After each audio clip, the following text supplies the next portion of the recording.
Cette émission Sous le bandeau vous est présentée par son commanditaire premium, consultantbgh.com, votre partenaire d'innovation pour les centres de contact. Hey, tu aimes ce que fait Sous le bandeau? Alors rejoins-nous sur le Patreon de Sous le bandeau, / Sous le bandeau. Bien sûr, sache-le, il y a 4 forfaits.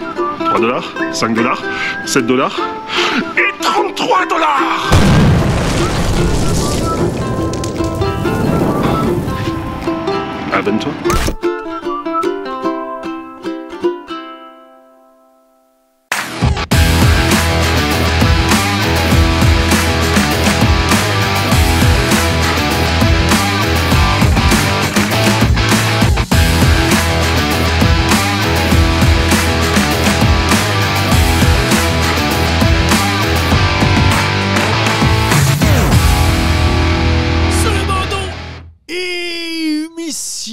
Numéro 86.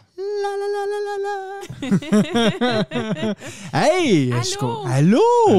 Hey, vous êtes les deux là en même temps? Les deux. C'est Pendant une que promotion. bébé fait une crise en haut, c'est fantastique. Fait que Non, c'est... pas de crise, là. Non, pas de crise? Non.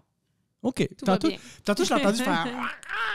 Elle était pas contente. Mais je suis content que vous soyez là, toutes les deux, en plus. Nous aussi. La veille de mon opération pour mon nez. Ben oui. Fait que là, je me suis On en dit... a profité. Ouais, c'est ça. Parce qu'après ça, je vais être tout défiguré pendant 8 semaines. Je sais pas qu'est-ce qui va se passer. Mais bon ça, je pense bien que ça va bien aller. Là, t'sais. Mais savez-vous pourquoi je vais me faire opérer pour le nez, en fait? Oui, parce que tu as une déviation nasale. Merci, docteur Sylvain. Mais ouais, mais le pourquoi, c'est qu'il y a 15 ans de ça, j'avais mangé un coup de coude directement sur le nez. Ça avait cassé mon nez en jouant au hockey. Puis là, après ça, ils m'ont rentré une tige de métal à l'intérieur. Puis là, écoute, je me souviens de ça, c'était quelques mois avant mon initiation d'apprenti en plus. Oui, je me là, rappelle. Ouais, c'est ça. J'avais la face, là, c'était épouvantable. Mais depuis ce temps-là, je suis plus capable de respirer avec la narine droite. Donc, c'est pour ça que là, ils ont décidé de me dire, finalement, on va t'opérer. Puis c'est drôle, hein, parce que c'est arrivé parce que mon oreille droite, des fois, j'ai certains sons qui sont extrêmement désagréables. Ça sonne comme un haut-parleur qui griche. T'sais. Puis le son, là, vraiment, là, qui m'agresse le plus, là, c'est les coups de maillet. T'imagines? C'est vrai. C'est vrai. Sauf ceux que tu donnes. Mais non, même même ceux-là. pas. Ah non, des fois, je fais tac. Puis là, ça fait oh! J'ai mal aux oreilles. Ça n'a pas d'allure. Mais quand je suis allé voir le spécialiste des oreilles, littéralement, il m'a dit monsieur Huard, c'est pas un problème d'oreille que vous avez, c'est un problème de narine. J'ai commencé un problème de narine. Il dit regardez le scan, là, vous n'êtes pas capable de respirer de cette narine-là. Fait que tout est relié ensemble. J'ai dit Colin. Donc là, on va littéralement. Je vais aller me faire opérer demain matin à 7 h le matin. Donc là, après ça, je ne sais pas pendant combien de temps. Je pense que j'ai une convalescence peut-être de une semaine ou 2 avant de retourner au gym. Donc, ça va être terrible. Là, je vais rester à la maison. Ça, je ne veux pas faire ça. Ça va être Sous le bandeau, Ouais. émission numéro 87. C'est pour ça qu'on l'a fait aujourd'hui. Ouais, c'est exactement. J'aurais pas un masque de goaler en C'est même ça. temps. Ouais. Tu sais. Fait que, mais ouais, donc, c'est ça. Donc, donc demain, l'opération. C'est pour ça qu'on voulait faire une émission aujourd'hui, tu sais, avec un super de beau sujet en plus que tu nous apportes, ma soeur Claudia. Et donc, c'est ça. Donc là, il y a cette partie-là qui se passe présentement dans ma vie. De vous autres, de votre côté, qu'est-ce que vous avez de bon de votre côté? Je pense que ça avance quand même. Là, la nouvelle année 2025, là, 2025. là vos résolutions, est-ce que c'est là, comment ça se passe avec vos résolutions et tout ça? Moi, Puis les résolutions, je les ai remis à l'année prochaine. Désormais, OK, c'est ça, tu les as reporté. Moi, c'est de faire ceux de l'année passée. Okay. Ah, OK, bon. L'année prochaine, d'autres le passé, Carly, ça va bien. Mais sinon, le travail, ça va bien? On vit dans le présent. Oui. OK, ouais. Mais le travail, ça va bien, tout ça, de votre côté? Ça va bien. Ça va super bien. Oui, on a un bon début d'année. Oui. Bon, les énergies sont positives, la synchronicité fait bien les choses. Oui.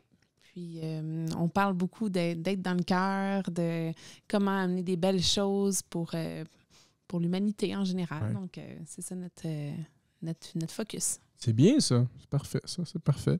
Parce que souvent, je ne sais pas si c'était la même chose pour vous autres, mais je trouve que l'année 2024, puis surtout la fin de l'année 2024, ça a brassé. En tout cas, pour moi, tous mes amis, même en maçonnerie, on voyait que il y avait de la tension, c'était dur et tout ça. Fait qu'on a besoin justement de remettre un peu plus de paix là-dedans, de tranquillité, d'être plus dans l'écoute, dans l'union. J'ai vu, là, on dirait que les derniers mois, là, c'était quasiment... Là, les gens s'arrachaient les cheveux. Là, il y avait de l'action, c'est ça. Les pierres se tournaient rapidement. Donc, fait que moi, ben, c'est bon, c'est parfait. C'est un nouveau départ. Ben, en tout cas, nouveau départ. Toi, tu as tout reporté l'année prochaine. Mais, mis à part ça, je veux dire, hein, on avance. Fait que ça, c'est parfait, ça. C'est parfait. Excellent, excellent. Moi, ben, de mon côté, c'est sûr que moi aussi, ça brassait pas mal. Mais dans tout ce brassage-là, j'ai fait des expérimentations.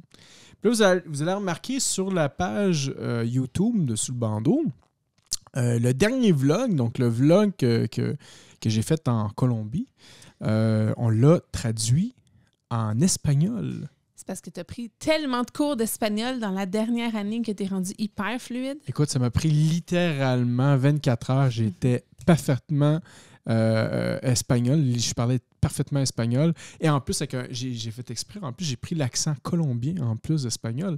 Donc là, je veux dire, moi, je suis rendu monsieur international, tu sais. Mais non, mais sérieusement, moi, je m'amuse à faire des expérimentations. Et durant les derniers mois, on a eu le mois de novembre, j'étais au COMAM à Bogota. Mais le mois de décembre, j'ai été à Bruxelles pour la rencontre des suprêmes conseils. Et il y avait une question qui était quand même assez importante, c'était la question sur l'intelligence artificielle et l'écosystème. Donc, est-ce que c'est une émulsion ou une émulation? Et là, c'est sûr que tout le monde, tu sais, on écoute les frères et sœurs, puis bon, c'est pas tous des experts d'informatique, tu sais, puis il y en a beaucoup là-dedans qui ont très peur de la technologie, puis ça, faut bannir et tout ça. Puis moi, je me suis dit, moi, j'aime ça être avant-gardiste, j'aime ça aller un petit peu plus loin tout le temps. Et c'est là que je me suis dit, qu'est-ce que je peux faire avec les vidéos avec l'intelligence artificielle? Et je me suis monté quelques outils. Puis maintenant, je suis en mesure de traduire quasiment en simultané n'importe quelle vidéo dans toutes les langues du monde, ou presque. Alors, écrivez-nous dans le chat pour nous dire dans quelle langue vous voudriez écouter Sous le bandeau. C'est ça. mais justement, tu sais, puis là, les deux premières langues qui me viennent à l'esprit, tu sais, c'est l'espagnol et l'anglais, tu sais. Et là, on pourra, rejoindre un auditoire encore plus grand. Puis, tu sais, pensez-y un peu, là, tu sais. Les gens qui ont peur de ça, pour moi, c'est plutôt dire, on dit que la franc-maçonnerie est universelle. D'ailleurs, c'est le dernier sujet qu'on a fait à l'émission numéro 85. Donc, sur l'universalisme, mais pour moi, ça fait partie de ça. Ça veut dire que si notre message qu'on passe est entendu littéralement partout dans le monde, là, je pense on prend vraiment nos pierres et on la met à l'édifice. Mais là, c'est plus juste un édifice, c'est tout un édifice là, qui va être là. C'est la planète entière. Donc, j'ai fait plein d'expérimentations. Je faisais des blagues avec certains frères et sœurs. Puis ils me disaient, traduis-moi donc ça en turc. Je suis parfait. Là, j'ai fait le vlog, je l'ai traduit en turc. Je ne l'ai pas publié, mais je l'ai fait en turc, en russe, en espagnol. Écoute, là, je pense qu'il y a 40 langues que je peux traduire littéralement.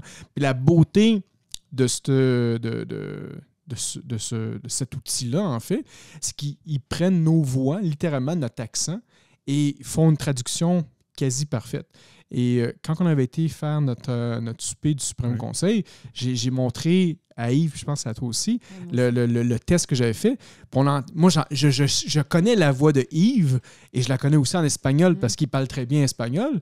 Et même Yves a écouté sa voix et a dit « Merde, c'est moi! Oui. » C'est fou, là! C'était vraiment bien fait. Donc, pour moi, 2025, mon objectif, en fait, c'est l'universalisme, vraiment le pousser encore plus loin, puis comment qu'on peut parler, comment être capable de parler à tous les frères et sœurs, à tous les profanes, peu importe la langue et la région, puis de parler de ce qui nous passionne. Donc là, on va commencer avec ça. Puis si ça fonctionne bien, on pourra reprendre depuis l'émission numéro 1, finalement, jusqu'à 86. Puis on pourra redistribuer ça. Puis moi, je trouve ça fantastique. Là, ça nous donne une nouvelle porte, puis c'est merveilleux. T'sais.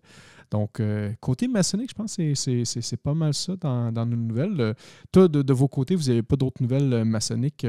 On n'a pas de conférence encore qu'on va donner bientôt. Hein? Non, mais là, maintenant, on a des nouveaux locaux où on peut organiser ça.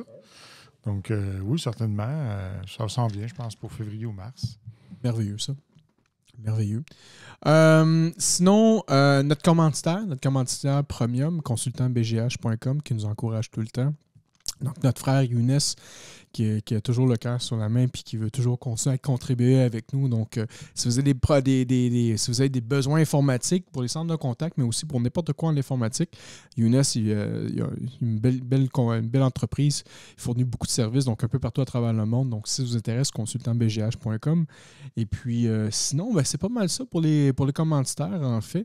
Et on pourra aller avec le sujet du jour. Dans toutes les langues maintenant, Claudia? Dans toutes les langues. Je vais commencer en français. Oui, bien commence en français, je m'occupe du reste. OK, excellent. Okay, c'est parfait, ça. Parfait. Donc là, tu nous as offert un sujet sur un plateau d'argent. Ah oui? Ben oui, mais sur les vices et les vertus. Absolument.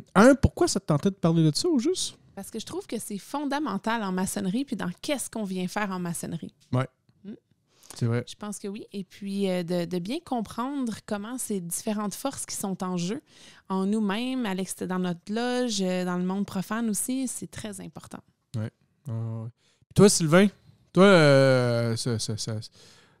dois souvent travailler là-dessus. Puis me semble qu'à chaque fois qu'on fait des conférences, tu nous en parles souvent de ça. Même, il y avait une phrase qui vient avec ça. Tu sais, qu'est-ce qu'on fait en maçonnerie? On élève des affaires à la vertu. On vient élever des temples à vertu et creuser des cachots pour les vices. C'est ma phrase préférée. Oui. Celle-là et 12 autres phrases, mais ça en fait partie. Dans une grande liste. Non, mais je trouve qu'elle est vraiment centrale. Puis pourquoi?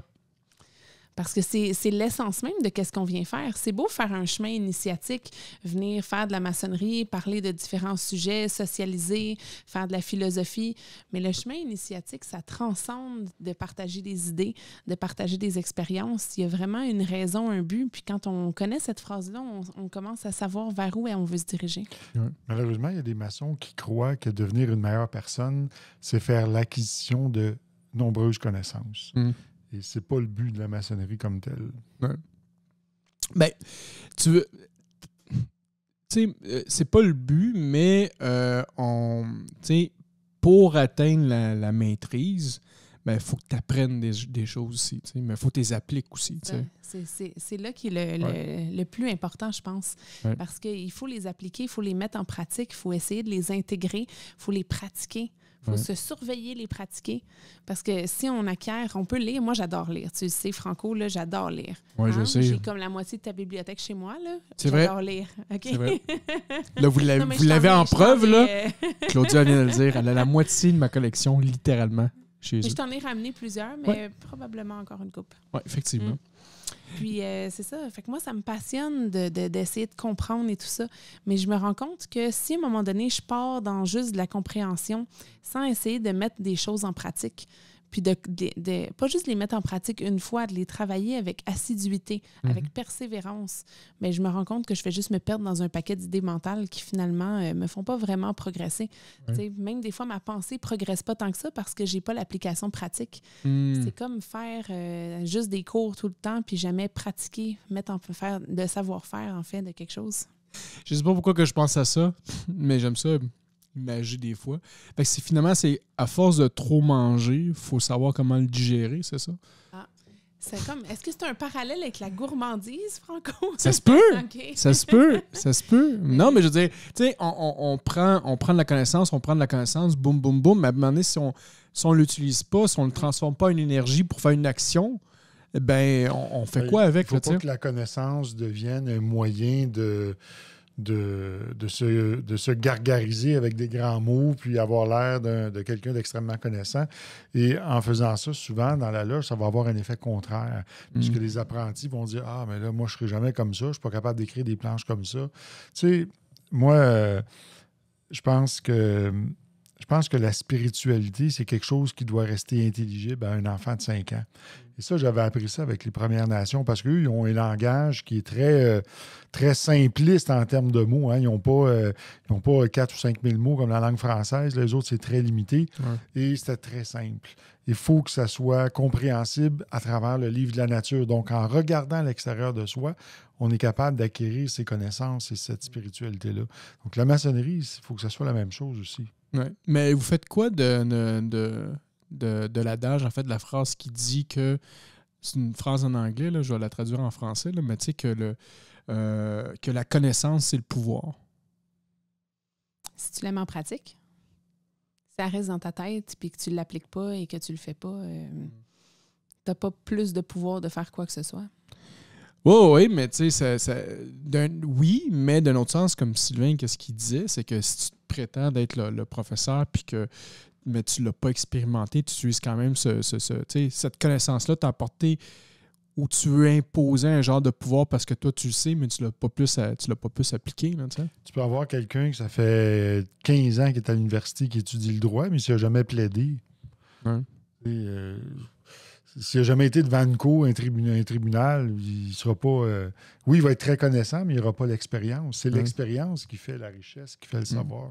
Et si on regarde d'un point de vue initiatique aussi, la personne qui, justement, met les connaissances de l'avant sans expérience ou sans compréhension plus profonde, expérimentation, jusqu'à un certain point, ça reste une façade. Ouais. Ça reste une façade parce que c'est une image montrée, mais qui n'est pas représentative d'un vécu réel. Ouais. Ça, c'est ça qu'on appelle l'ego. Ah. Tu veux nous en parler, Sylvain? Ou Ah oui, mais j'ai ça, moi, un ego. Ouais, OK. Mais tout ça, c'est super intéressant. Comment tu fais la corrélation avec justement le vice et les vertus? Ben, en fait, pour commencer, là, le chemin initiatique nous demande la connaissance de nous-mêmes, nous demande d'approfondir qui on est. Puis, on voit souvent aisément les zones où est-ce que dans ces zones-là, il y a beaucoup de lumière et on voit beaucoup moins facilement les zones où est-ce que c'est des ténèbres. Mais apparemment que la lumière brille dans les ténèbres, mais les ténèbres ne l'ont point comprise. Donc, ça fait en sorte que dans ces zones d'ombre-là, on n'a pas toute la connaissance, on n'a pas toute l'expérimentation qui nous permet de voir la lumière. Ouais. Donc, de faire, je pense qu'à partir du cheminement d'apprenti, quand on est initié, tout le rite en général nous invite, tout le rituel nous invite à faire un genre de bilan de qui on est, qu'est-ce qu'on fait là. Le fameux silence de l'apprenti nous amène vraiment à trouver des réponses à l'intérieur de nous et à découvrir des vices. Puis il y en a même qui sont suggérés à travers certains rites. Entre autres, dans le RE2A, on en voit beaucoup. Et il y a des vertus qui sont combinées à ça, qui sont aussi suggérées. Donc, ça nous permet de commencer de faire un inventaire de vices et de vertus qui nous permet ensuite de voir où est-ce qu'on se situe. OK. Oui, puis je trouve que souvent, en tout cas, moi, je suis arrivée à un constat. Je pense qu'on les a tous. Tu sais, des fois, là, on a tendance à dire « Ah, moi, j'ai telle qualité, j'ai tel défaut, mais les autres moins. » Je pense que ça, c'est une forme d'aveuglement. Moi, je peux le dire, je les ai tous. Il y en a pas que j'ai pas des défauts. C'est juste qu'il y en a qui sont mieux maîtrisés que d'autres. Mais je pense qu'on a tout le monde, on a comme un spectre où est-ce qu'on a tous les défauts, toutes les qualités. Tu sais, parce que d'un côté, c'est un extrême. Son opposé, c'est un autre extrême. Puis le milieu entre les deux, ben là, ça s'approche de la qualité, de la vertu aussi. Donc, je pense que là, on arrive dans quelque chose qui est comme une genre de voie plus au milieu qui nous permet d'être en équilibre. Et puis ça je pense que c'est vraiment le chemin initiatique à faire. De se connaître puis de devenir. Ça prend aussi une certaine humilité parce qu'on va constater nos propres défauts en se regardant agir, mais aussi à travers les autres, à travers le miroir initiatique. Parce que lorsqu'on regarde quelqu'un puis on pointe du doigt puis on dit lui, c'est un comme ci, c'est un comme ça, mais si tu le reconnais chez l'autre, c'est parce que tu le portes en toi. Ouais. Donc, ça prend une humilité à la base. Si tu n'as pas cette humilité-là, ça va être difficile de grandir. Tu vas vouloir toujours te cacher derrière un masque. Et souvent, quand quelqu'un dit « Ah, non, moi, je ne suis pas orgueilleux », ben, tu sais, quelqu'un qui dit ça, sauf ton courant, moi, de mon expérience, là, chaque fois que quelqu'un a dit ça, c'était le plus orgueilleux. Tu sais. Mais là, je vous entends, là, tu parles de vice et de vertu. Là, j'entends aussi parler un peu de qualité et de défaut. Mais là, faites-vous une différence entre ces deux-là? Que, je veux dire, la définition, pour ceux qui nous écoutent la première fois et qui ne savent pas c'est quoi une vice et une vertu en maçonnerie, est-ce que tu pourriez me le définir pour me dire? Parce que là, certains vont penser peut-être que c'est des qualités et des défauts, mais j'ai peut-être l'impression que c'est pas nécessairement des qualités et des défauts. Là. En fait, on parle surtout de vices. Des fois, on a tendance à dire « Ah, la boisson, là, c'est ça. » C'est à ça qu'on attribue ça. Mais dans le contexte initiatique, on parle particulièrement de ce qui était appelé aussi dans le christianisme les péchés capitaux. Ouais. Donc, qui sont 7 péchés. On dit qu'ils sont capitaux. Pourquoi? Parce qu'ils mènent à la mort. Et à la mort de soi, parce que c'est des péchés qu'on commet envers soi-même. Donc, c'est des vices qui sont envers soi-même et qui nous amènent, qui nous éloignent de l'essence de la vie. OK. Puis ça, ces vices-là, est-ce que tu peux les nommer pour qu'on... Oui, il y a l'orgueil, l'envie, la paresse, la luxure, il y a la colère. C'est quoi les autres, Sylvain? J'ai comme un blanc de mémoire. Attends une minute. Colère, luxure, Sylvain envie, est content, il dit bon. Même lui, il ne sait pas. Gourmandise. Ouais. Attends, c'est parce que je ne sais plus combien j'en ai nommé. On recommence. Orgueil, envie, luxure, gourmandise, paresse. Ouais. Est-ce que j'ai dit envie? La Sylvain, colère, viens à mon secours. l'avarice, l'envie, l'orgueil, la gourmandise, la paresse et la luxure. Oui, il me manquait l'avarice. Oui, l'avarice. C'est vrai qu'elle n'est pas avare, Claudia. et Claudia, les vertus maintenant, c'est quoi? Bien, il y a les vertus cardinales, puis il y a les vertus théologales. Ouais. Donc, dans les vertus cardinales, il y a la force d'âme, la justice, la prudence et la tempérance. Puis dans les vertus théologales, la foi, la charité et l'espérance. Ouais. Fait que, bon, donc là c'est bien. Là. Fait que là, on l'a bien défini. Bon, 4 fois, là, mais c'est pas grave, ouais, à peu près. Là. Mais donc là, on a ces vertus, ces vices-là, versus les qualités et les défauts qui sont rattachés à certaines vertus ou à certains vices. Bon, on en parle dès le départ de notre processus maçonnique. Puis pour moi, ça vient un peu aussi avec la pierre brute, parce que justement, tu le disais tantôt, on va toujours travailler sur nous autres mêmes, mais il faut être conscient. Donc, on prend cette connaissance-là, puis une fois qu'on a cette connaissance-là, on peut travailler sur cette pierre-là, puis dire, qu'est-ce qu'on va faire avec, t'sais. Donc... Et là, entre les outils maçonniques, tu l'as bien mimé, ouais. Entre les outils maçonniques pour nous aider à faire ce travail-là. Oui, c'est ça. C'est ça. Donc, il nous faut ces outils-là pour être capable. Oui, parce qu'il faut transcender ces vices-là. Il ne faut pas les tuer. L'ego, il ne faut pas le tuer. Il faut juste le transcender. Oui. Mais d'ailleurs, je ne sais plus c'était qui exactement qui avait parlé de ça, que justement, on ne peut pas le tuer, cet ego-là. Non, parce qu'il nous permet de survivre. Oui, c'est ça. Dans la société, face à l'adversité, face à la nature, on a besoin de notre ego pour survivre en société. Oui. Mais il ne doit pas prendre toute la place. Ça devient un déséquilibre à ce moment-là. Oui. Fait que comment qu'on travaille sur justement ces vices-là puis sur ces vertus-là, Claudia? C'est quoi les premiers travaux pour... Peu importe là, si on est maçon ou pas maçon, je pense que c'est quand même quelque chose qui est important pour tout le monde, de devenir une meilleure personne. Comment qu'on commence ce chemin-là? C'est quoi les premières étapes qu'on devrait faire là-dedans? T'sais? Mon opinion, je pense que la première étape, c'est d'observer, de s'observer soi, d'observer les autres, d'observer c'est quoi nos impressions quand on voit certaines personnes se comporter, de comment nous, on se comporte à la fin de notre journée, faire une introspection. Ouais. Puis après ça, être capable de voir comment on perçoit qu'on se situe. Puis une fois qu'on voit ça, c'est d'expérimenter d'autres façons de faire, de faire cette prise de conscience-là, puis d'essayer d'autres façons de faire. Donc, des fois, comme par exemple, si on a... Comme moi, mon plus gros à travailler, là, c'est systématiquement l'orgueil. Là, c'est celui qui revient le plus. Ben oui, depuis le départ. Et à chaque fois, je vois Sylvain qui... et je pense que à chaque fois, là...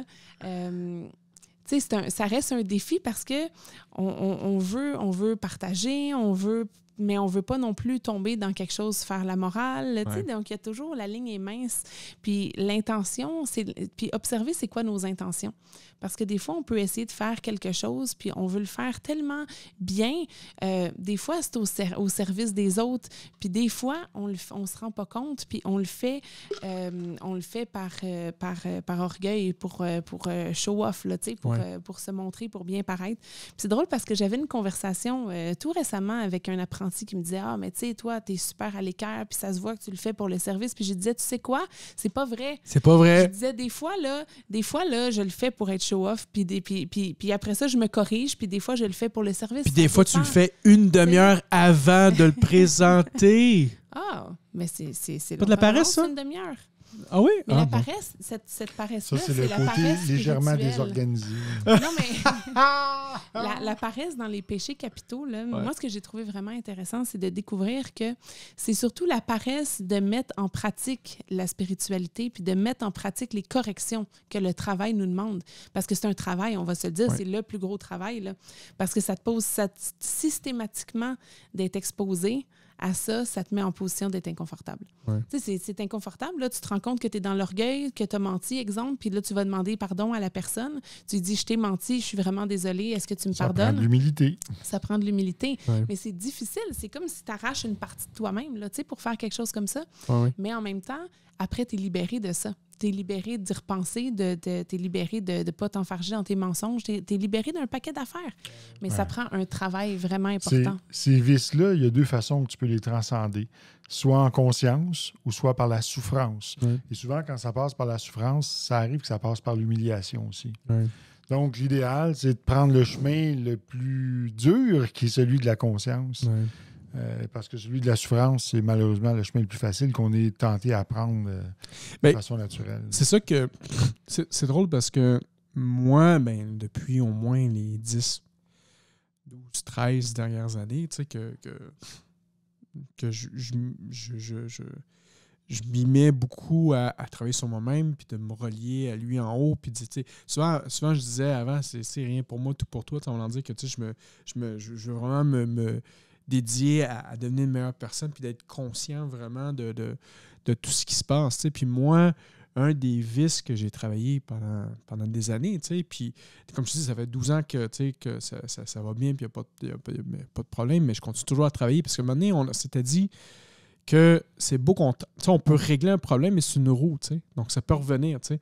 Mais après ça, c'est de voir vraiment si tu as vraiment compris. T'sais, parce que des fois, on pense avoir compris la première fois et qu'on l'a réglé, mais en réalité, on ne l'a pas réglé, puisque la même situation va peut-être revenir 45 fois plus fort après. T'sais. C'était quoi ton vice? Moi, le vice que je travaille, je sais que je suis sûr que tu sais déjà, mais tout le côté de la luxure, c'est pas pour moi, c'est. Écoute, plus jeune, là, puis tu sais, parce que j'ai habité dans tes appartements, hein, Sylvain, fait que tu savais tout ce qui se passait quand j'étais beaucoup plus jeune. Là, beaucoup plus jeune. Oui. Mais pour moi, c'était le fun, parce que c'était Franco le Conquérant. Avant, là, c'est des diplômes qui sont en arrière, mais avant, c'était pas des diplômes, là, c'était des trophées, c'était des trophées de chasse. Là, puis pas de la chasse, je n'allais pas à l'Orignal, là, chasser l'Orignal, mais pour moi, ça me rapportait quelque chose de dire que, puis là, on parle du début de ma vingtaine, là, mais d'avoir le plus de femmes possible, tout ça, puis m'amuser. J'étais content de faire ça dans ce temps-là, mais de réaliser après ça que ça devenait une luxure, ce genre de choses-là, j'ai fait attention. Puis j'essaie de dire, non, regarde, c'est pas ça la vie, puis il faut que j'aille plus loin que ça. Puis cette énergie, même, là, on va sur le côté spirituel, mais toute cette énergie sexuelle-là, ça sert à rien de la déployer tout le temps comme ça. Il faut que je garde mes énergies pour moi. Fait qu'il y a eu un travail énorme, puis la maçonnerie a aidé parce que je me suis exposé mes 4 vérités, fait que ça, pour moi, ça a été un gros aspect de ma pierre qui a été travaillé, Puis je suis content, peut-être, ça fait peut-être, je me rappelle les dernières fois, c'est peut-être il y a 14-15 ans de ça, mais j'ai travaillé pendant une bonne dizaine d'années pour essayer de comprendre pourquoi que je faisais ça. C'est quoi l'insécurité qui venait avec ça aussi, Parce que quelqu'un qui va faire des actions comme ça, ça veut dire qu'il y a la peur de manque, il y a quelque chose d'autre en arrière qui fait non, moi, je veux tout pour moi, Mais de comprendre ça puis de mettre ça en lumière, ça, c'est important. Puis par après, je pense un autre aspect, tu disais tantôt sur être en conscience ou en souffrance. Aujourd'hui, n'importe quelle des actions que je vais faire, j'essaie de le faire en conscience. OK, puis je me dis, peu importe, il n'y a pas de mal, il n'y a pas de bien, il n'y a que l'expérience. Oui, il y a du mal, du bien, là, on s'entend, là, je ne veux pas que vous me lancez des tomates là, sur le chat, là, mais qu'est-ce que je veux dire, c'est que l'action que je vais faire, peu importe la conséquence est positive ou négative, il faut que je sois conscient parce que je viens de faire cet acte-là. Si je fais un pas, puis je ne sais pas pourquoi que je fais le pas, je ne devrais pas faire ce pas-là. Je vais rester dans ma position, puis c'est tout. Fait que je me place dans cet axe-là aujourd'hui, mais ça a été difficile. Là. C'est des années puis des années de travail. Là, donc, fait que toi, Sylvain, ton vice que tu as travaillé, hein, je te lance ça comme ça? Moi, ça a été beaucoup l'humilité. Hein, parce que j'en ai manqué beaucoup dans ma jeunesse. C'est-à-dire l'ego. Oui, j'étais quelqu'un l'orgueil. Très orgueilleux, arrogant. J'étais menteur aussi. Je le suis toujours, mais j'ai appris à le maîtriser. C'est ça qui est différent. Donc, tous mes vices sont toujours présents. Ouais. Parce que le vice, là, si tu l'enfermes dans un cachot, la première chose qu'il va vouloir faire, quand la porte va s'ouvrir, c'est se sauver et sortir de nouveau. Alors, il faut l'amener dans le cachot, puis qu'il reste là avec son consentement, mais la porte ouverte. Donc, il n'y a pas besoin de se sauver parce que tu l'as bien maîtrisé. Après ça, il ne sort plus, puis tu n'as plus à revivre ces mauvaises expériences-là avec le mensonge ou avec plein d'autres choses comme ça. Puis une chose aussi que j'ai appris, c'est que la souffrance, on a une mauvaise perception de ce que c'est vraiment. Parce que si, un exemple, j'ai mal au poignet, si mon corps m'envoie un signal dans mon cerveau pour dire que j'ai une douleur, c'est pas pour dire que je souffre, c'est pour dire que j'ai un déséquilibre à cet endroit-là et qu'il veut attirer mon attention sur quelque chose qui marche pas bien. Il veut que je porte l'attention là-dessus. Eh bien, la souffrance, c'est exactement ça. Donc, si j'ai quelque chose à transcender, comme l'orgueil, bien là, je vais vivre des expériences dans la souffrance. Et là, je pense que c'est Dieu qui m'envoie ça, ou name it, qui m'envoie ces expériences-là, mais dans le fond, c'est moi qui les crée. Et parce que je ne vois pas le déséquilibre dans la situation, mais je continue à souffrir, à faire perdurer la situation. Franco, j'ai vraiment aimé ça tantôt quand tu as parlé de la peur. Parce que effectivement, tout ça, c'est toujours basé sur des peurs. Tous les vices là, sont toujours basés sur des peurs. Puis on le sait, l'amour puis la peur, c'est deux grandes forces qui s'opposent dans le monde. Ouais. Et puis si on se base sur la peur plutôt que sur l'amour, bien souvent, plutôt qu'être dans notre cœur, être connecté spirituellement et tout ça, bien on se retrouve dans notre ego à essayer de protéger cet ego-là. Parce que c'est lui qui a peur. Tu sais, la partie de nous là, qui est immortelle, transcendante, etc., elle n'a pas peur. C'est ça. Elle sait qui elle est. Ouais. Ouais. Quand tu vas voir toutes les traditions ésotériques dans le monde là, ou d'ordre de sagesse, là, ça revient tout à la même chose, c'est passer de la tête au cœur. C'est le voyage le plus court en distance, mais le plus long en temps. Et des émotions aussi, je pense. Oui. Ouais. Mais on continue sur... ce que tu disais, à propos des peurs et tout ça, là, mais en fait, la conversation qu'on avait là-dessus. L'amour, on dit, on voit avec les yeux du cœur. Donc, on voit. Mais la peur, quand là que, je sais pas moi, le mur ou le plafond va tomber, la première réaction, vous allez faire quoi? Vous allez fermer vos yeux. Parce que vous voulez pas le voir. Vous avez peur. Boum! Fait que pour moi, c'est comme tu disais, c'est se renfermer, mais... on ferme les yeux, on ne veut pas le voir. Tandis que quand c'est l'amour, on le regarde avec les yeux du côté. On le voit, on est conscient. T'sais. Tandis que fermé, mais c'est comme l'inconscient. J'avais un bon ami que tu connais bien. On qui avait donné une bonne définition du mot peur, hein, si tu sépares les lettres. P-E-U-R, perception, ironie, usurpant la réalité. Puis en anglais, c'est fear, là, false evidence appearing real, ou fuck everything and run. C'est ça.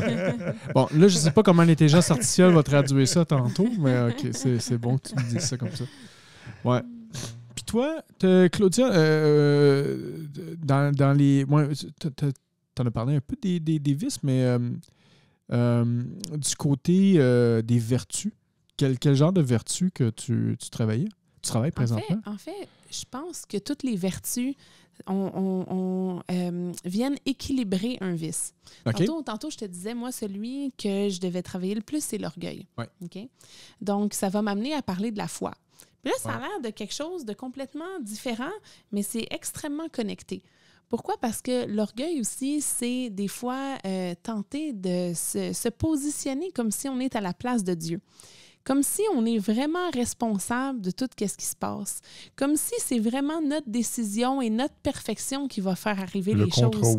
Alors que, parce que l'orgueil, c'est ça, c'est souvent, c'est de la perfection, c'est vouloir bien paraître, c'est vouloir être en contrôle, pas en maîtrise, en contrôle des choses. Puis, en faisant ça, on ne se rend pas compte, mais on se substitue à Dieu ou au grand architecte de l'univers. Ouais. Parce que on s'attribue le mérite du résultat de ce qui va se passer. C'est grâce à moi si telle affaire, c'est... Mais en fait, on est à côté parce que, tu sais, oui, on est co-créateur jusqu'à un certain point, mais une seconde, il peut y avoir un tsunami, il peut y avoir n'importe quoi. C'est complètement hors de notre contrôle. Qu'est-ce qui se passe? Complètement. Donc, la foi, pour moi, c'est ce qui vient contrebalancer l'orgueil.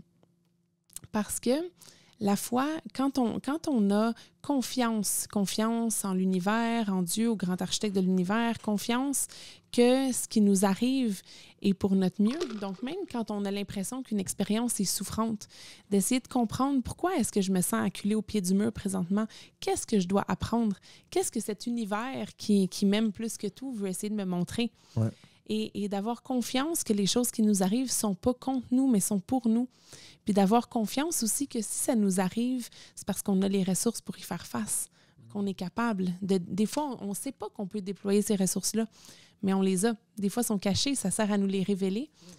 Donc pour moi, chaque vertu vient contrebalancer un vice. OK. Ah ouais. Ouais, ça fait réfléchir, évidemment. C'est bien. Moi, tu vois, de mon côté... En repensant vite, moi, pour ces vertus-là, les vertus cardinales, il y a beaucoup la charité puis l'espérance. Puis, tu sais, la charité de l'aspect, je vais beaucoup te donner de mon temps, tu sais. Je vais être là pour les autres, tu sais. Je vais aider, oui, pour des causes caritatives, mais... pour n'importe quel projet, du bénévolat, tout ça, pour moi, c'est important d'aller aider le prochain. À cette heure, qu'est-ce que ça couvre pour du côté là, des vices? Je vais méditer là-dessus. Là, L'avarice. L'avarice, c'est ça. Mais ça se peut très bien, puis à tes souhaits. Mais ouais, il y a ce côté-là, puis l'espérance, ça revient... ça, je l'ai bien identifié. Celle-là, tu n'auras pas besoin d'éternuer pour ça. Mais pour l'espérance, ça revient aussi au lâcher-prise. Tu sais, de laisser ça dans les mains de l'univers, puis que je fais juste aller mon chemin, puis j'y vais, je me fais confiance, puis j'y vais par moi-même. Oui, il vient écousser avec la foi en disant ça, mais pour moi, c'est le lâcher-prise parce que de l'autre côté, il y a toujours le côté du contrôle. Je veux tout contrôler, puis je veux être sûr qu'il ne manque rien. Fait que là, je suis en train d'un peu de faire basculer ça, en fait. Puis, si les gens s'arrêteraient à réfléchir, là, il y a seulement 4 choses qu'on contrôle dans notre vie. Nos gestes, nos paroles, nos actions, nos pensées. C'est les seules 4 affaires qu'on peut contrôler. On n'a même pas le contrôle sur notre propre corps, parce que si lui décide qu'on a la diarrhée pendant 3 jours, là, même si tu vas aller travailler, même si tu ne seras pas capable. Donc, le contrôle, on ne l'a pas, mais on veut se l'attribuer parce qu'on est anxieux et on veut tout contrôler. Mais le lâcher-prise, c'est ça, là. Fait que cette pause caca-là, vous êtes présenté par Sylvain. Mais oui, non, mais c'est vrai. En fait, c'était Imodium. Imodium, parfait. Je ne sais pas si l'intelligence artificielle va être capable de bien traduire ça, Imodium, en espagnol puis en anglais. Imodium. Exlax. Oui, mais c'est ça. Puis toi, de ton côté, Sylvain, t'es dans tes vertus que tu travailles présentement? Oh, mon Dieu. Je les travaille pas mal toutes. C'est un pas à la fois. Mais je te dirais que la foi, c'est quelque chose que j'ai appris à beaucoup travailler dans la vie. Parce qu'il m'arrive des moments où je manque de foi, je tombe dans l'insécurité. Et là, j'ai ma tante conjointe qui est là pour me ramener dans le droit chemin. C'est le fun de faire un processus maçonnique en couple puisqu'on vient s'appuyer l'un sur l'autre quand on a besoin. C'est ça? Oui, c'est ça, on se donne des coups de maillet sur les doigts. Faites-les pas trop fort, par exemple, ça va faire mal aux oreilles. Mais c'est ça. Puis tantôt, tu parlais de la charité. La charité, son opposé, c'est l'avarice. Mais trop de charité, ça devient un déséquilibre, puis la personne va souffrir. Donc, il faut vraiment trouver Pas trop nécessairement de charité. Ça, la charité, c'est ce qui est au milieu.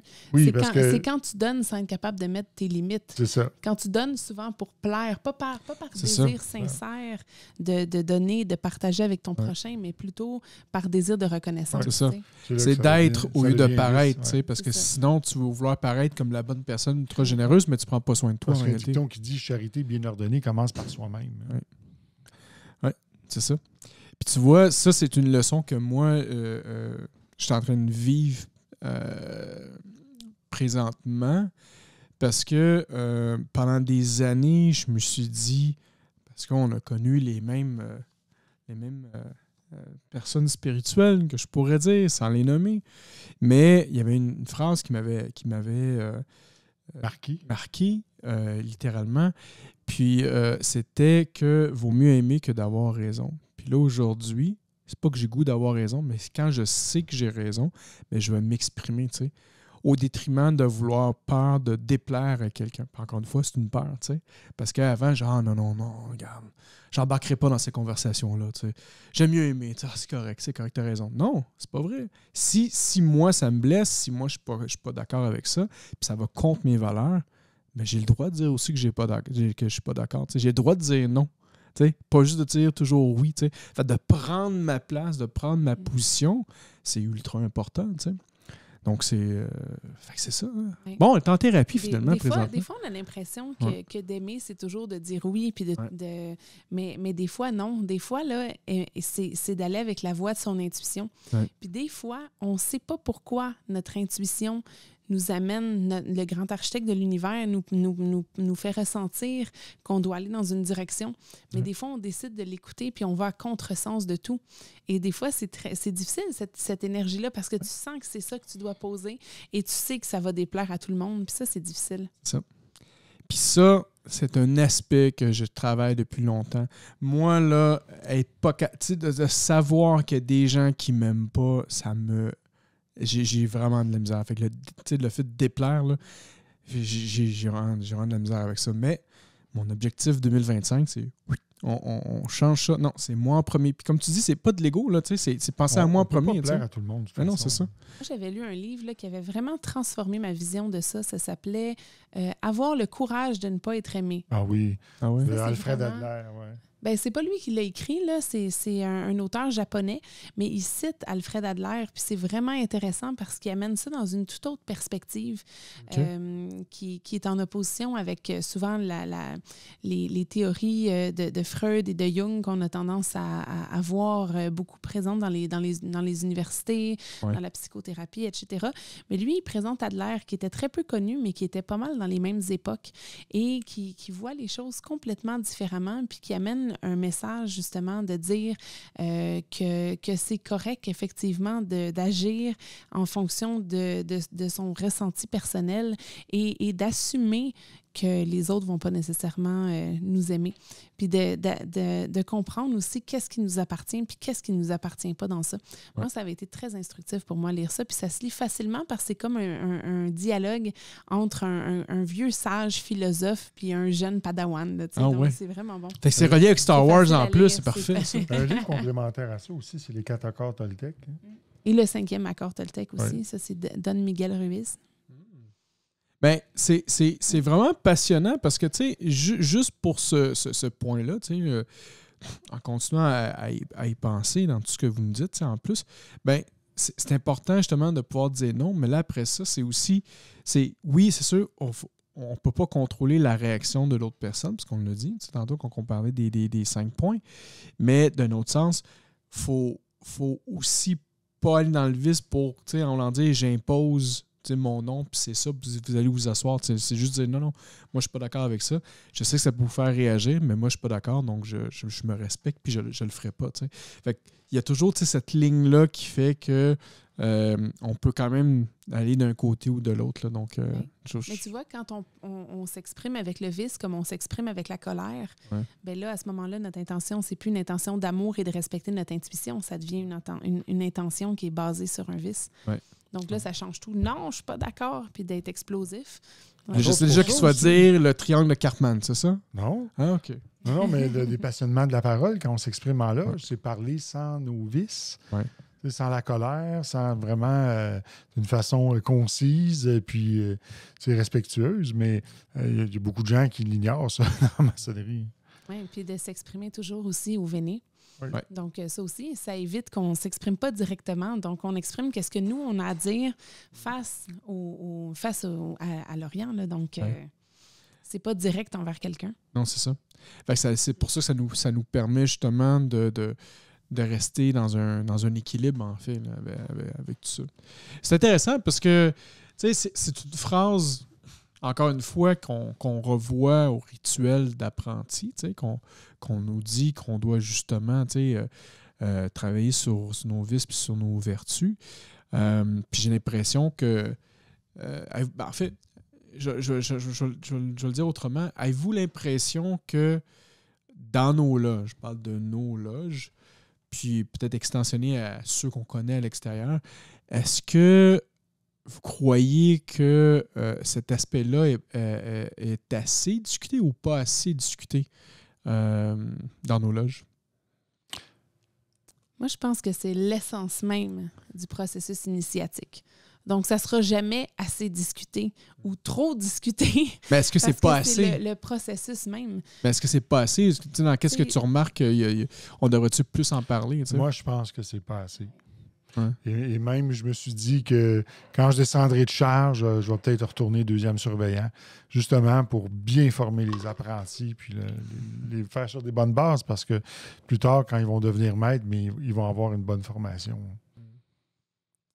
Moi, je pense que ça peut prendre un certain temps, des fois, avant de réaliser vraiment qu'est-ce qu'on vient faire en maçonnerie.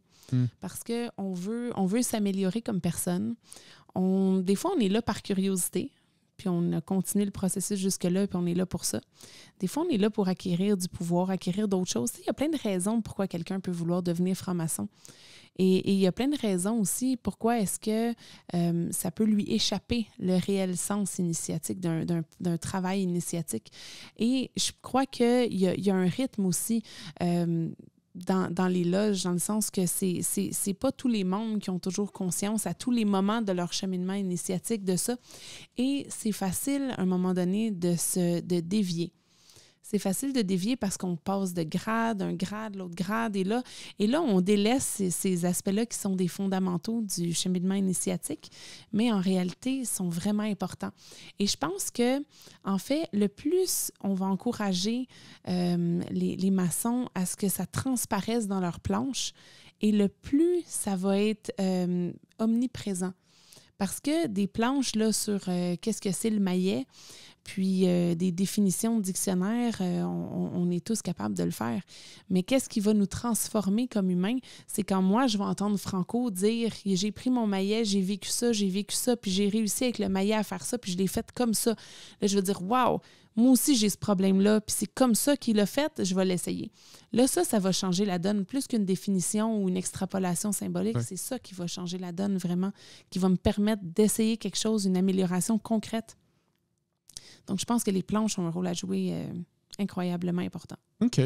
Puis le profane qui vient en maçonnerie, est-ce que vous allez considérer sa candidature basée sur le niveau de vice versus le niveau de vertu qu'il pratique présentement? Même si tu me dis qu'on a on a le spectre au grand complet, vous en faites quoi? Je répondrais sur la pureté de ses intentions. OK. Tu sais, tu as des gens qui peuvent avoir été des menteurs, des vendeurs de drogue, peuvent avoir fait toutes sortes de choses dans leur vie, peuvent avoir été méchants. Mais si à l'intérieur d'eux, ont une volonté de changer, puis se sont pris en main, puis ont grandi, ben, ils ont leur place aussi. Mais il faut qu'ils gardent le chemin, il faut qu'ils restent dans la droiture. Ouais. Plutôt que celui qui veut rentrer dans l'espoir de faire un réseau d'affaires ou d'acquérir des titres pour devenir bénéficiaire de privilèges non mérités, bien là, ça devient problématique. Là. Ça ne fait pas des bons maçons, en fin de compte. Moi, j'appelle ça des maçons de salon. Là, Mais comment on fait pour les détecter? Ça veut-tu dire que nos enquêtes doivent être plus axé sur des questions de vices et de vertus. Mais en fait, oui, mais peut-être nous autres, oui, mais je veux dire, je sais pas pour les autres obédiences, tu sais.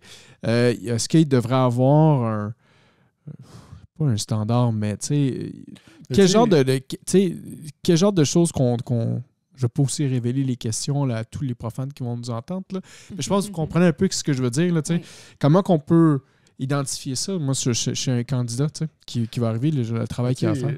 Aujourd'hui, on entend parler comment se passent les initiations dans des émissions de radio ou comme sur des le bandeau, blogs, où on peut le lire dans des livres aussi ou sur Internet. Fait qu'il y a des individus parfois qui peuvent se préparer à l'interrogatoire lors du passage sur le bandeau, puis ils peuvent facilement biaiser ou tromper les gens de la loge. Je pense que rendu là, ça prend un bon frère terrible ou une sœur terrible qui va poser les bonnes questions puis déstabiliser le candidat pour voir comment il se comporte quand il est vraiment là, parce que là, son ego ne peut plus lui servir, là, parce qu'il est mis à nu. Et c'est là qu'on va voir ses vraies intentions. Puis quand on dit mise à nu, on ne le met pas la personne tout nue. Les intentions. Les intentions. Clarifie les intentions. Non, mais là, aujourd'hui, c'est important de spécifier ce genre de choses-là. Donc, Puis moi, tu sais, je suis tellement d'accord avec toi aussi pour le fait du frère terrible ou de la sœur terrible. D'ailleurs, ça a l'air que j'ai tellement une réputation de frère terrible qu'à Québec, ils veulent même plus que je fasse le frère terrible parce que je suis trop terrible. Je suis parti à rire, j'ai arrêté de donner des qualités comme ça. Vous êtes bien trop gentil. Mais c'était très drôle parce que le dernier passage sur le bandeau, la personne, littéralement, dans le passage sur le bandeau, la première chose qu'elle a dit, c'est qu'elle écoute nos émissions. Tu sais. Puis c'est moi qui ai fait le frère terrible. J'ai jamais vu quelqu'un avec les jambes trembler aussi rapidement que ça. Tu sais. On le salue d'ailleurs. On le salue. Il va être initié à la fin du mois. C'est correct, il va écouter un petit peu plus tard. Mais tout ça pour dire, c'est très drôle. Tu sais. Je trouve ça très drôle. Tu sais. Mais de voir c'est ça. Fait que le frère terrible, pour moi, c'est fantastique. Là. C'est un moment. C'est important. Puis ça te permet justement de... Je pense que on a couvert l'émission, je pense qu'on l'a fait la dernière fois, c'est sur le frère terrible, parce qu'avec le couvreur et tout ça. Mais justement, cet aspect-là, si tu sais, les gens qui se posent encore la question, l'utilité d'avoir un frère terrible, je veux dire, si tu veux vraiment avoir la vision claire sur les vices que la personne vit puis sur les vertus qu'elle a, c'est la meilleure position pour le faire aussi. Il y a un célèbre adage qui dit c'est dans la tempête qu'on reconnaît un vrai marin. Hein? C'est ça. Donc, il faut vraiment mettre le candidat dans une tempête émotionnelle pour voir. Avec une chaudière d'eau, puis on l'arrose. Non, pas à ce point-là. Non, mais... C'est mes concepts, là, moi. On peut l'arroser de questions. Ah, ça, c'est clair. Moi, je vous le dis, si vous avez besoin d'un consultant en frère terrible, vous m'appelez. Je vais vous donner le numéro de téléphone. Ça va me faire plaisir de participer à toutes vos tenues pour parler à vos candidats. Moi, c'est amusant. C'est un jeu. Il faut dire qu'on avait beaucoup de plaisir à faire ça. On était redoutables. Ah, ouais. Mais c'est fantastique. Pour moi, c'est le moment le plus fantastique. On a vu des candidats même qui ont abandonné après le passage sur le bandeau. Ils ont dit on revient pas. C'est ça. Donc, je pense que tu allais dire quelque chose, Claudio, on dirait. Mais j'allais dire tantôt qu'au-delà d'évaluer c'est quoi leur vice et c'est quoi leur vertu, je pense que c'est vraiment d'évaluer, comme Sylvain disait, la pureté du cœur, puis les intentions, la capacité. Est-ce que cette personne-là est en état et capable de se remettre en question puis est capable de faire le travail? Ouais. En fait, c'est que le grade d'apprenti nous apprend à travailler. Donc, on est capable de travailler après le grade d'apprenti. Tout le grade d'apprenti, ça nous prépare à travailler. Ouais. Donc, c'est là qu'on apprend comment travailler. Donc, c'est normal qu'avant, on ne sache pas nécessairement travailler. Le grade d'apprenti est là pour nous apprendre à travailler. Mais est-ce que la personne, elle est réceptive? Est-ce qu'elle va pouvoir apprendre à travailler? Est-ce qu'elle va être capable de se remettre en question? Est-ce qu'elle est prête à faire cette démarche-là? Est-ce qu'elle est dans le bon type de loge? Je pense que c'est ça qu'il faut se poser comme question aussi. Et quand tu réussis à faire l'interrogatoire avec bienveillance, sans psychodrame, mais là, ça déstabilise encore plus le candidat parce que là il sent que tous les regards sont pointés sur lui ou sur elle. Oui. Puis là, c'est vraiment l'ego qui en prend pour son rhume. Là. Bien, c'est vraiment, vraiment passionnant. Là, on a déjà fait l'heure, littéralement. Je pense que, comme tu l'as dit, c'est un travail essentiel pour le franc-maçon, du début jusqu'à la fin des degrés, peu importe le rite en question. Mais je me souviendrai toujours qu'est-ce qu'on dit les trois quand on fait notre conférence, qu'on prend une bonne personne et on la rend meilleure. Tu sais. Donc, c'est vraiment de voir ça, c'est d'identifier les intentions de la personne. Est-ce qu'elle a vraiment un potentiel pour être capable de s'amener plus loin, de grandir, puis d'avoir la volonté, puis le désir de travailler sur elle-même. Ça prend un cœur pur. Après ça prend de l'humilité, ça prend une liberté de penser aussi. Parce que quelqu'un qui est prisonnier d'un dogme, il va se battre longtemps pour sortir de là. Il faut qu'il soit capable de se libérer de ça. Hein. Oh oui, mais tu sais, l'humilité, je pense que ça vient aussi avec le temps. Tu sais, au début, on les voit, les gens, là, puis moi, j'en ai rencontré des candidats puis des candidates. Là, puis, Allô? c'est ça. On dit bonjour, Claudia. Il faut dire aux auditeurs, là, Claudia, quand je l'ai rencontrée, j'ai dit, c'est quoi tes défauts? Elle a dit, j'en ai déjà un seul. Je suis légèrement désorganisée. C'est tout. Oh my God. Légèrement. On va s'entendre sur le légèrement. Là. C'est surtout légèrement désorganisé. Non, pour vrai, moi, après 2 tenues d'apprenti, j'étais comme, c'est bon, c'est quand même qu'on passe au prochain degré. Là, on a fait le tour. C'est vrai? Ouais. C'est vrai. Ah oui. Ben, qu'est-ce que les gens ne savent pas aussi? C'est qu'elle avait déjà lu comme genre 4 livres avant de son initiation. Je pense qu'elle avait même lu un livre sur le 4e degré. Oui. Ouais, ça, c'est le premier livre. Le premier livre qu'elle a lu, c'est sur le 4e degré. Avant d'être initiée. Et à la maison, ne faites pas ça. Je ne vous le suggère pas. Je l'ai faite, mais je ne le fais plus. C'est ça. Puis là, quand elle dit ça, elle est en train de croiser ses orteils en dessous de la table. Oui, c'est parce ça? qu'elle a déjà lu le 18e. C'est terrible, Claudia! C'est pas ça! C'est Claudia! C'est pas ça. Mais la surprise des initiations est importante. Ah, okay. Non, elle est vraiment importante. Okay. Oui. Moi, je pense qu'elle est importante parce que voir comment on réagit, c'est fondamental. Ouais. Et en même temps, je dis ça, et quand je me pose une question, je me dis si la question est émergée, je suis prête pour la réponse et je la trouve peu importe où est-ce qu'elle est. Merveilleux, ça. Donc, c'est un paradoxe, mais je pense que la démarche, elle est bien guidée en tant que telle. Les étapes sont claires. Ouais. Donc, je ne recommande pas de faire ce que moi j'ai fait au départ. Ça, c'est vrai, ça. Mais, de l'autre côté, une fois que vous avez atteint le degré en question, prenez tous les livres. T'sais. Les livres, c'est un partage de connaissances. C'est des planches, c'est des super planches que les frères ont fait en réalité, les frères et sœurs. D'ailleurs, j'en ai 2 livres ici, puis tu parles de livres. Non, mais il y a la Roseraie des philosophes, rosaidesphilosophes.ca. On a maintenant 4 livres, mais il y en a quand même 2 qui sont ici, dont Lucifer, la franc-maçonnerie, faite par votre hôte, et le traité philosophique et pratique du tarot de Yves Vaillancourt, avec une annexe sur le tarot maçonnique. Donc, pour moi, le fait une fois qu'on a atteint le degré, mais là, pour moi, c'est... Il y a cette littérature, il y a ce partage de connaissances-là qui est offert. Puis il y a tellement... Tu sais, on est chanceux, hein? Les livres francophones, il y en a vraiment beaucoup, beaucoup, beaucoup. Là, des livres francophones maçonniques sur tous les rites, en fait.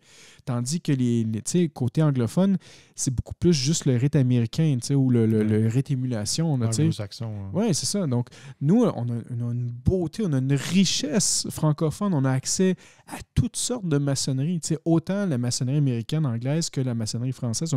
On a droit à tout. T'sais. Donc, c'est le fun de lire. T'sais. Mais encore une fois, lire, mais il faut l'expérimenter aussi. Mais... Je veux dire, je trouve ça fantastique de voir l'opinion de chacun. Donc, c'est bien de s'instruire. Après ça, il faut l'appliquer. Ou devenir 2e surveillant ou 1er surveillant. Ça, c'est fantastique. Comme ça, vous pouvez repratiquer ce que vous avez appris. Ça, c'est aussi merveilleux. Mais lire un livre, c'est un ou plusieurs livres, c'est bien. Mais pas avant l'initiation. Après. Mais bon. Mais si je ne les avais pas mis en application, je penserais encore que mon seul défaut, c'est d'être légèrement désorganisé. Ah. Mais c'est vrai que tu es désorganisé un petit légèrement. peu. Ouais, c'est ça. C'est pas super. Bon. Ça et tous les autres défauts. Ils sont désorganisés. Fait que tu les as pas vus. Ils ont juste tout tombé à terre. Attends, on va les ramasser. Ah, attends, il y a ça. Oui, il y a ça.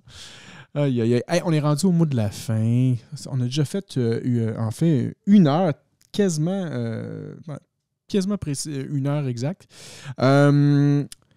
Sylvain, ton mot de la fin? Pour ceux d'entre vous qui se croient parfaits, passez chez le quincaillier, vous trouverez vos vices. Oh! Écoute, ça là... Poétique. c'est pas éthique, mais encore une fois, je me demande comment l'intelligence artificielle va traduire ça. Mais ça, je trouve ça. Oui, en Le espagnol, quincaillerie ou quincailler. Ouais, à la quincaillerie. Ouais, c'est ça. Ouais. Ben bon. Acheter des vis. Acheter des vis. Screw. Bon, ça aussi, ouais.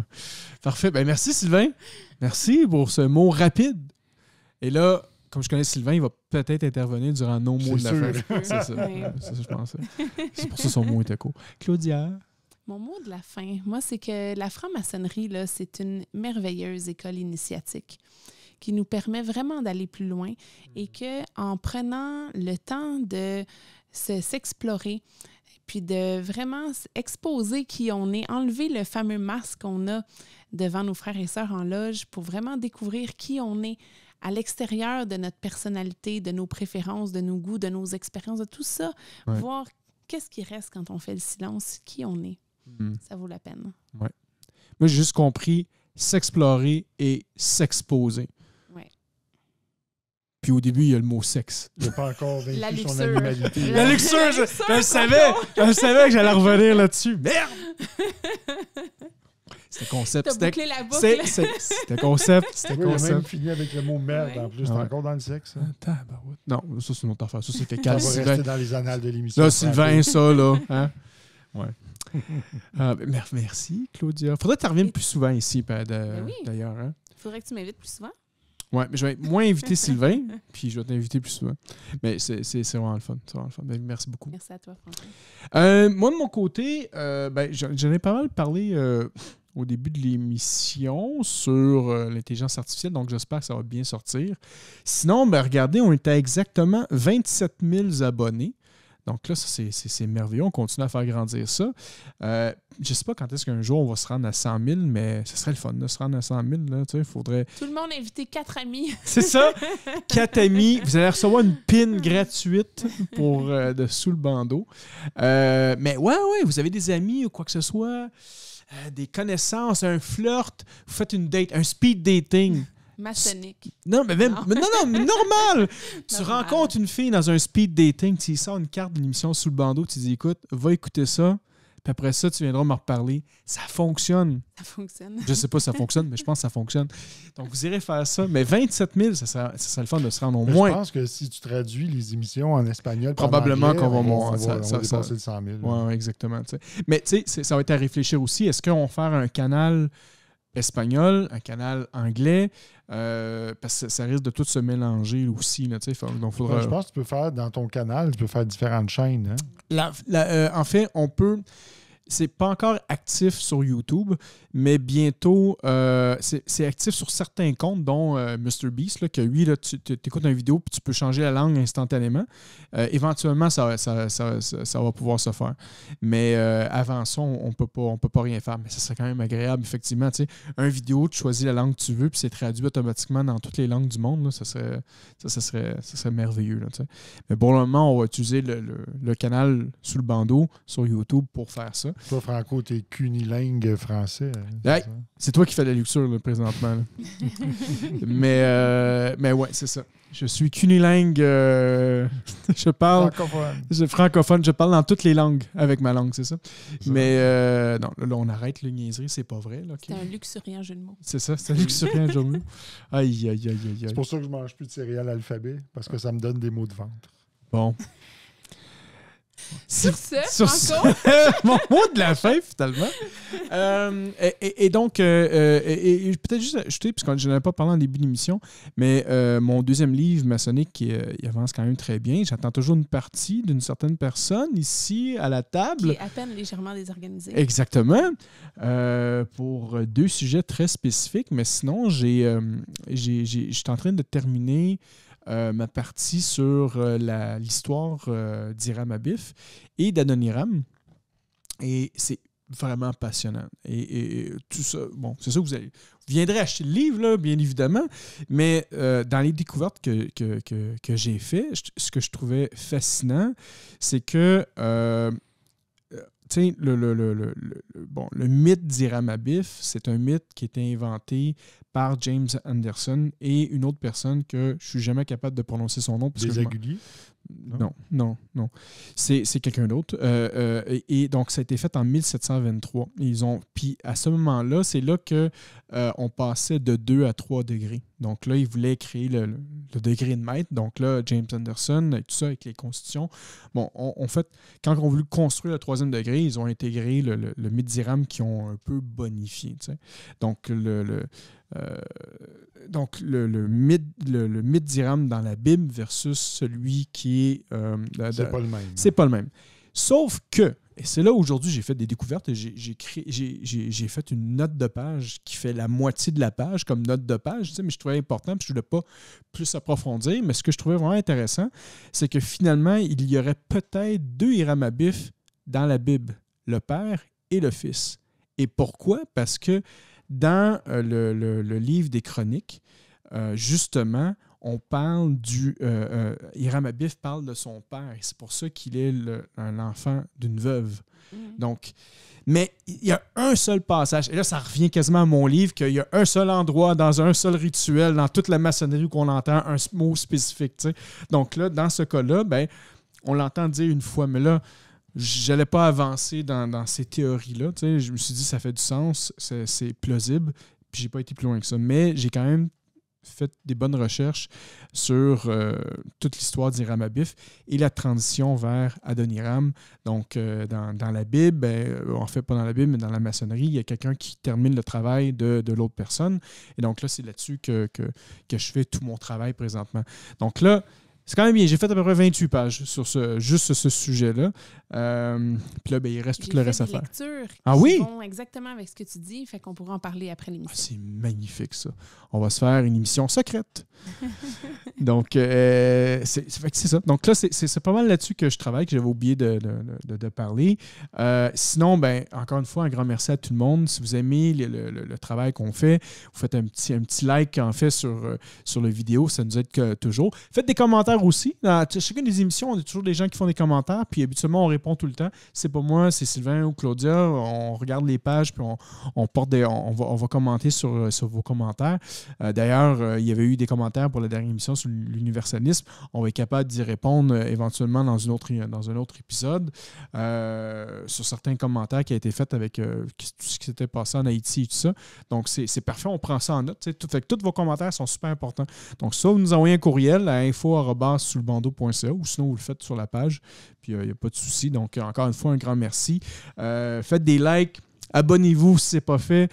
youtube.com/soulbando. Notre page Facebook, facebook.com/soulbando.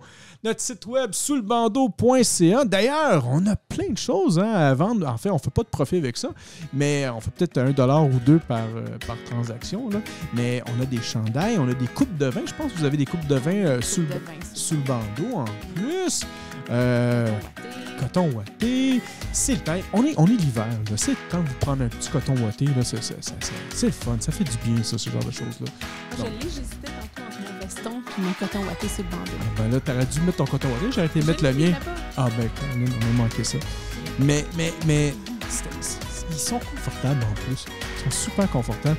D'ailleurs, je pense que le fournisseur maintenant nous propose même des cotons ouatés Adidas, donc pour les sportifs et tout ça, il y a vraiment des chandails de qualité qui sont là. Donc, ça coûte un petit peu plus cher, mais ça dure plus longtemps. Donc, si ça vous intéresse, vous irez sur notre site web soulbando.ca. Sinon, notre page Patreon, patreon.com/soulbando. On a 4 forfaits. Hein? On a le forfait à $3, le forfait à $5, le forfait à $7 et le fameux forfait à $33. Claudia est comme ça, puis Sylvain, il est quasiment comme ça avec le signe italien. Là. C'est chaud, là, hein? Bon. Et donc le forfait à $33, c'est vraiment simple. Quand vous êtes le très illustre patron, littéralement, vous choisissez les vices et les vertus que Sylvain et Claudia vont avoir pour la prochaine semaine. C'est intéressant. C'est pas pire, là. Et toi, ils peuvent pas choisir? Non, parce que moi, je suis parfait, c'est pour ça. Mais non, c'est parce que les as toutes. C'est vrai? Il est allé à quincaillerie. Je les ai toutes pris. Je les ai toutes pris. Donc, vous irez voir ça, patreon.com/soulbando. Puis sinon, mon nom est Franco, puis je vous dis à un prochain épisode. Bye! Ciao!